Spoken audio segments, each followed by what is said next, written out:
வணக்கம். மாலை முரசு செய்திகளை விரிவாக பார்ப்பதற்கு முன் தலைப்புச் செய்திகளை பார்க்கலாம்.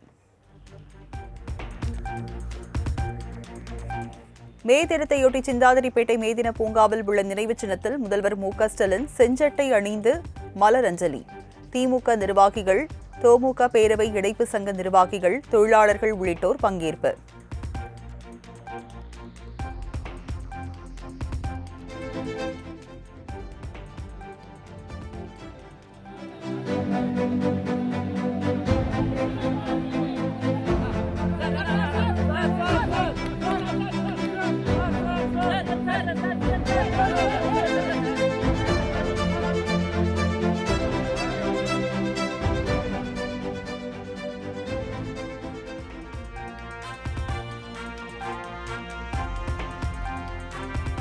இந்தியாவை திரும்பி பார்க்கும் வகையில் தொழிலாளர் நலத்திட்டங்கள் திமுக ஆட்சியில் நிறைவேற்றப்பட்டுள்ளன. சட்டமன்ற தேர்தலில் நமது உழைப்பின் பலன் மே 4ஆம் தேதி தெரியும் எனவும் முதலமைச்சர் மு.க.ஸ்டாலின் பேச்சு. நம்முடைய கழக தோழர்கள் உழைத்திருக்கக்கூடிய உழைப்புக்கு பலன் வருகிற 4ஆம் தேதி பெறவிருக்கிறோம். அதில் எந்த மாற்றமும் இல்லை, ஒரு துளி அளவு கூட மாற்றம் இல்லை என்பதை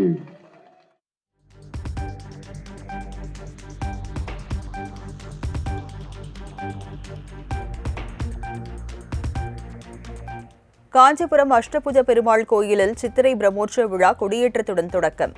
ஏராளமான பக்தர்கள் கோவிந்தா கோவிந்தா என பக்தி முழக்கம் எழுப்பி சுவாமி தரிசனம்.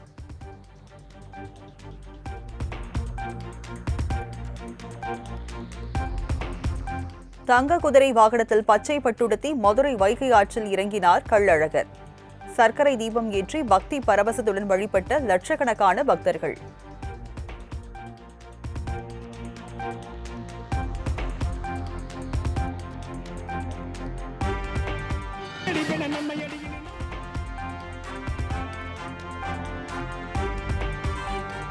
மதுரை வைகை ஆற்றில் கள்ளழகர் இறங்கிய போது விண்ணதிர கோவிந்தா கோவிந்தா என பக்தி முழக்கம் எழுப்பிய பக்தர்கள். வைகை ஆற்றில் கரை புரண்ட மக்களின் உற்சாகம். வைகை ஆற்றில் கள்ளழகர் இறங்குவதை காண குவிந்த லட்சக்கணக்கான பக்தர்கள். அழகர் மீது தண்ணீரை பீச்சி அடித்து பொதுமக்கள் உற்சாகம்.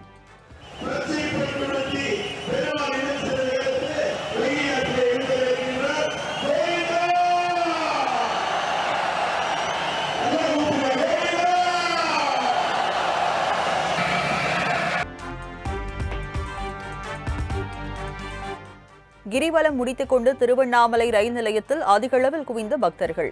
ரயில் வந்தவுடன் ஒருவரை ஒருவர் முண்டியடித்துக் கொண்டு ஏறியதால் பரபரப்பு.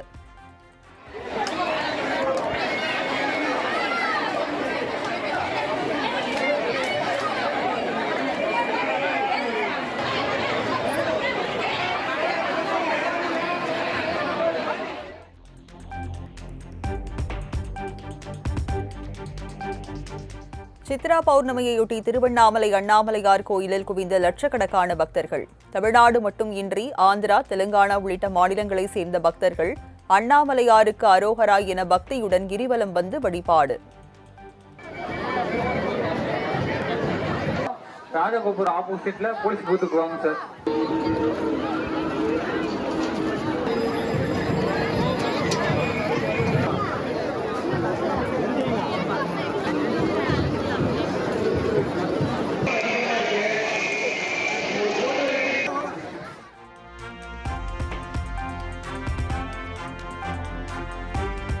$19 கிலோ எடை கொண்ட வணிக பயன்பாட்டிற்கான சமையல் எரிவாயு சிலிண்டர் விலை $993 உயர்வு.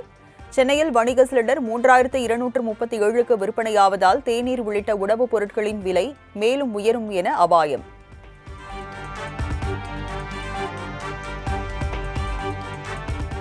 தமிழக சட்டமன்ற தேர்தலில் திமுக கூட்டணி 114 முதல் 136 இடங்களை கைப்பற்றி மீண்டும் ஆட்சி அமைக்கும். 36 முதல் 42% வரை திமுக கூட்டணி வாக்குகளை பெறும் என டுடேஸ் சாணக்கியா கருத்து கணிப்பு.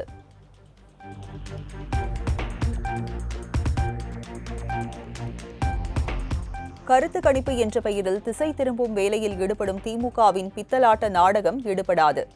தோல்வி காரணமாக மாய பிம்பத்தை உருவாக்கி வாக்கு எண்ணிக்கையில் தில்லுமுல்லு செய்ய திமுக முயற்சிப்பதாகவும் எதிர்க்கட்சித் தலைவர் எடப்பாடி பழனிசாமி விமர்சனம்.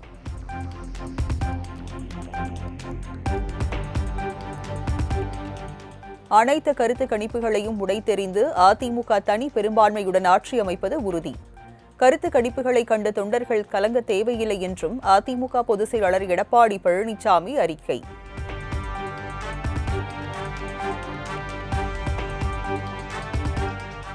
ஹரியானா, மகாராஷ்டிராவில் வெளியான கருத்து கணிப்புகள் பொய்யானது போன்று தமிழ்நாட்டிலும் நிகழும்.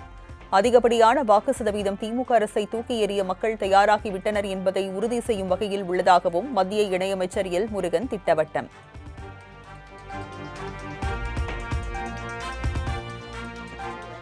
தேதி வரலும் நம்ம பொறுத்து தான் பார்க்க வேண்டும். ஆனால் எக்ஸிட் போலில் நீங்கள் பார்த்துருப்பீங்க, பல எக்ஸிட் போலில் பல கருத்துக்கள் எங்களோட தேசிய ஜனநாயக கூட்டணி வெற்றி பெற்று ஆட்சி அமைக்கணும் தான் சொல்லியிருக்காங்க. இருந்தாலும் கூட நாம் மக்கள் உங்களுடைய எல்லாரும் அவங்களுடைய இதுக்காக அவர்களுடைய ஒரு வாக்கு நல்லபடியாக செலுத்தியிருக்கிறார்கள். திமுக கிட்டிருந்து மாற்றத்தை வேண்டும் என்று அதை ஏப்ரல் 4ஆம் தேதி வரலும் நாம் பொறுத்து.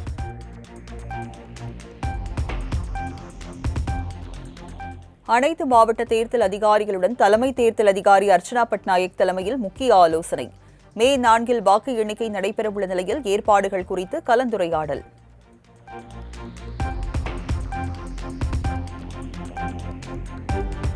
தமிழ்நாட்டில் வாக்கு எண்ணும் மையத்திற்குள் செல்ல புதிய கட்டுப்பாடுகள் விதிப்பு. வாக்கு எண்ணும் மையத்திற்குள் செல்ல QR கோட் மற்றும் புகைப்படத்துடன் கூடிய அடையாள அட்டை அவசியம் என தேர்தல் ஆணையம் அறிவிப்பு.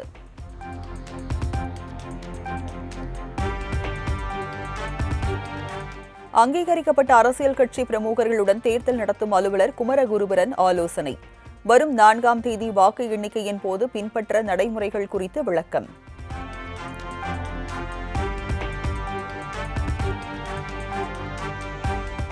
மே 4ஆம் தேதி வாக்கு எண்ணிக்கையின் போது கவனம் தேவை. தவேக வேட்பாளர்களுடனான ஆலோசனை கூட்டத்தில் அக்கட்சித் தலைவர் விஜய் அறிவுறுத்தல்.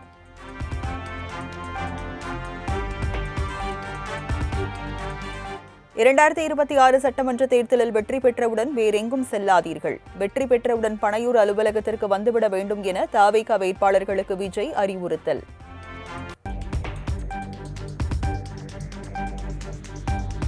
இரண்டாயிரத்தி 26 சட்டமன்ற தேர்தலில் அதிமுக நிச்சயம் வெற்றி பெறும்.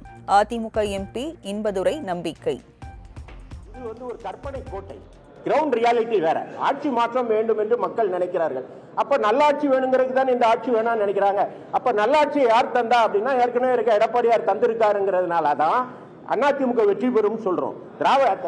நீங்க சொல்ற கட்சி தற்போது களத்திற்கு வந்திருக்கிறது. அவர்கள் சில இடங்களில் அவர்களுக்கு வாக்குகள் கிடைத்திருக்கலாம். ஆனா அந்த வாக்குகள் சீட்டா கன்வெர்ட் ஆகுமா அப்படின்னா இல்லை. எனவே அதிமுக ஆட்சி அமைத்து எடப்பாடியார் தான் முதலமைச்சர். அதுல எந்த சந்தேகமும் யாருக்கும் கிடையாது.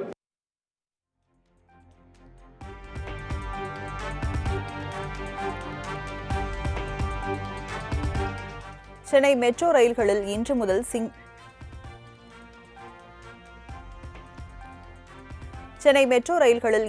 சிங்கார சென்னை அட்டை மட்டுமே பயன்பாட்டிற்கு வருகிறது. பழைய பயண அட்டையில் உள்ள மீதமுள்ள தொகையை பயணிகள் சிங்கார சென்னை அட்டைக்கு மாற்றிக் கொள்ளலாம் என சென்னை மெட்ரோ நிர்வாகம் தகவல்.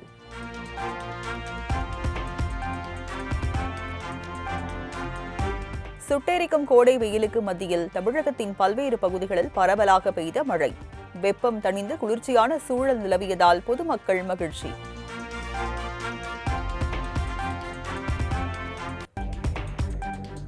வேலூர், தருமபுரி, பழனியில் திடீரென கொட்டிய ஆலங்கட்டி மழை.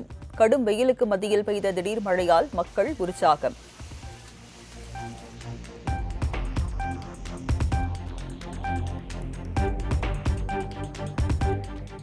நீலகிரி, கோவை, திருப்பூர், தேனி உள்ளிட்ட 6 மாவட்டங்களில் இன்று கனமழைக்கு வாய்ப்பு. திண்டுக்கல், மதுரை, சிவகங்கை, விருதுநகர் உள்ளிட்ட 8 மாவட்டங்களில் வரும் 2ஆம் தேதி கனமழை பெய்யக்கூடும் என வானிலை ஆய்வு மையம் கணிப்பு.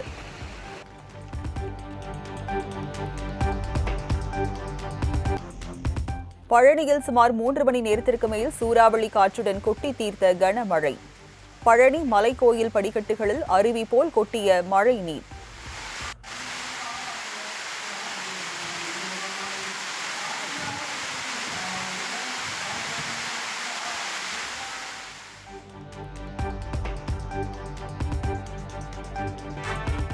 சென்னை உயர்நீதிமன்றம் மற்றும் மதுரை அமர்வுக்கு இன்று முதல் மே 31ஆம் தேதி வரை கோடை விடுமுறை. அவசர வழக்குகள் மீது வாரந்தோறும் புதன் மற்றும் வியாழக்கிழமைகளில் விடுமுறை கால அமர்வுகளில் விசாரணை நடைபெறும் என அறிவிப்பு.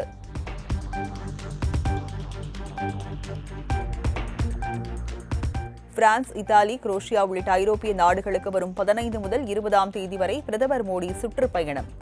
மத்திய கிழக்கில் பதற்றமான சூழல் நீடிக்கும் நிலையில் அமீரகத்திற்கு செல்லவும் பிரதமர் திட்டமிட்டிருப்பதாக தகவல்.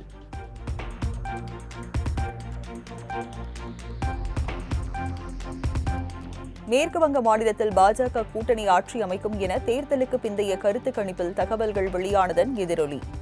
கருத்து கணிப்புகள் பாஜகவின் சுற்றறிக்கை என்றும் 2026 தேர்தலில் 226 தொகுதிகளுக்கு மேல் திரிணாமுல் காங்கிரஸ் வெற்றி பெறும் என்றும் மம்தா பானர்ஜி ஆவேசம்.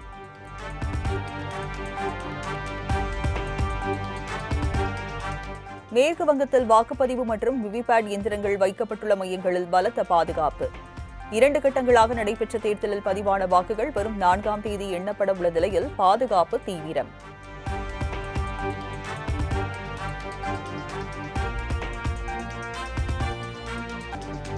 பரபரப்புக்கு உள்ளான பவானிபூர் ஸ்ட்ராங் ரூம் வளாகத்திற்கு நள்ளிரவில் வருகை தந்த முதலமைச்சர் மம்தா பானர்ஜி. வாக்குகளை திருட முயற்சி நடப்பதாக குற்றம் சாட்டிய மம்தா, இது எங்களுக்கு வாழ்வா சாவா போராட்டம் என்றும் ஆவேசம்.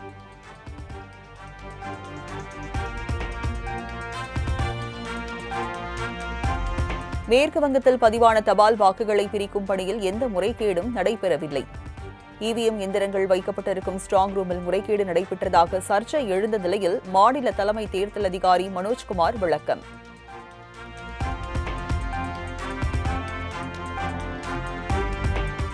தொகுதி மறுவரையறை மற்றும் மகளிர் இட ஒதுக்கீடு மசோதாவுக்கு எதிராக நாடாளுமன்றத்தில் எதிர்க்கட்சிகள் வாக்களித்த விவகாரம்.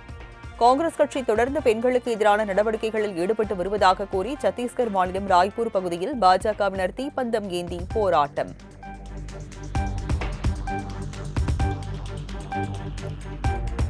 இந்தியா, இத்தாலி நாடுகள் கூட்டாக ராணுவ தளவாடங்களை தயாரிப்பது குறித்த புதிய ஒப்பந்தம். டெல்லியில் நடைபெற்ற நிகழ்ச்சியில் இத்தாலி பாதுகாப்புத்துறை அமைச்சர் குயிட்டோ, மத்திய அமைச்சர் ராஜ்நாத் சிங் இடையே கையெழுத்து.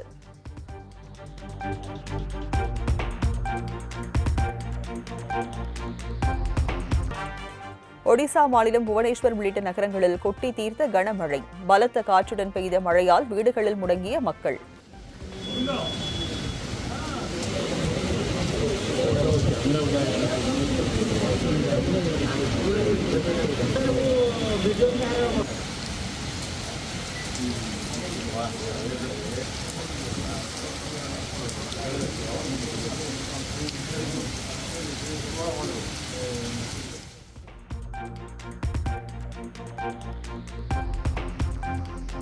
குஜராத் மாநிலம் சூரத் நகரில் உள்ள வனவிலங்கு பூங்காவில் குவிந்த சுற்றுலா பயணிகள். நீர்நாய், மான், வெள்ளை மயில், சிங்கம், புலி உள்ளிட்ட விலங்குகளை உற்சாகத்துடன் கண்டு ரசித்த மக்கள்.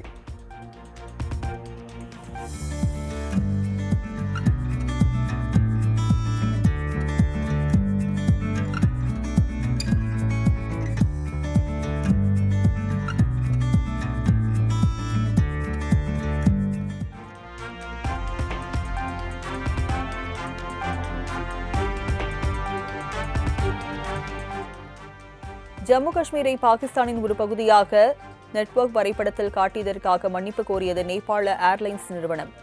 நிறுவனத்தின் சமூக ஊடகங்களில் பகிரப்பட்ட வரைபடத்தில் இருந்த பிழை உடனடியாக நீக்கப்பட்டதாகவும் விளக்கம்.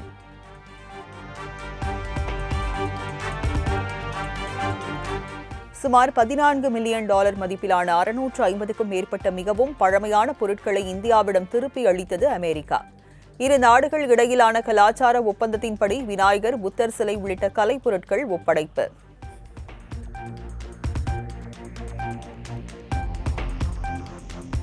பிரிட்டன் மன்னர் சார்லஸுடன் பேச வாய்ப்பு கிடைத்தால் கோஹினூர் வைரத்தை இந்தியாவிடம் திருப்பி ஒப்படைக்க சொல்வேன்.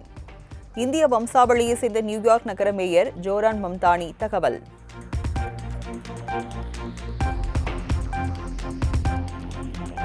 பாரசீக வளைகுடா பிராந்தியத்தில் அமெரிக்கா இல்லாத ஒரு ஒளிமயமான எதிர்காலம் அமைவது உறுதி. தங்கள் நாட்டின் தேசிய நலனுக்காக அணுசக்தி மற்றும் ஏவுகணை திறன்கள் தொடர்ந்து பாதுகாக்கப்படும் என்றும் ஈரான் ஆட்சியாளர் மொஜிதபா கமேனி திட்டவட்டம்.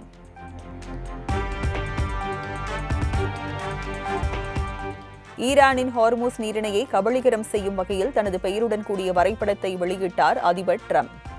சர்வதேச விவகாரங்களில் தனது தலையீட்டை உறுதி செய்யும் வகையில் ட்ரம்ப் வெளியிட்டு வரும் புகைப்படங்கள் மற்றும் AI வரைபடத்திற்கு பல்வேறு தரப்பினரும் எதிர்ப்பு.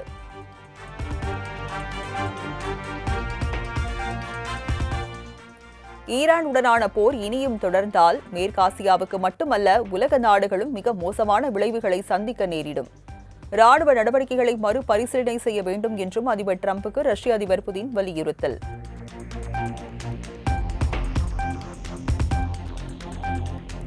சீனாவுடன் நல்லுறவை பேணும் 20க்கும் மேற்பட்ட ஆப்பிரிக்க நாடுகளுக்கு 100% வரி விலக்கு அளிக்கும் திட்டம் இன்று முதல் நடைமுறை. பொருளாதாரத்தில் பின்தங்கிய நாடுகளின் நலனுக்கான இந்த சலுகை அடுத்த 2 ஆண்டுகள் வரை தொடரும் என்றும் அறிவிப்பு.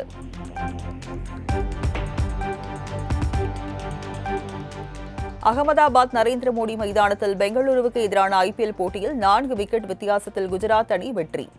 முதலில் விளையாடிய பெங்களூரு 155 ரன்கள் மட்டுமே எடுத்த நிலையில் 15.5 ஓவர்களில் இலக்கை எட்டி குஜராத் அணி அசத்தல் வெற்றி.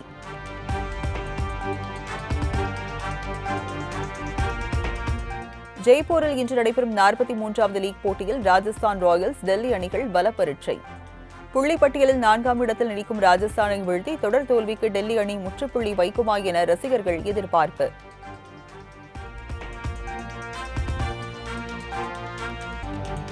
சென்னையில் ஆபரண தங்கத்தின் விலை சவரன் 400 ரூபாய் குறைவு. தங்கம் கிராமுக்கு 50 ரூபாய் குறைந்து 14,050 ரூபாய்க்கும், ஒரு சவரன் 1,12,400 ரூபாய்க்கும் விற்பனை செய்யப்படுகிறது.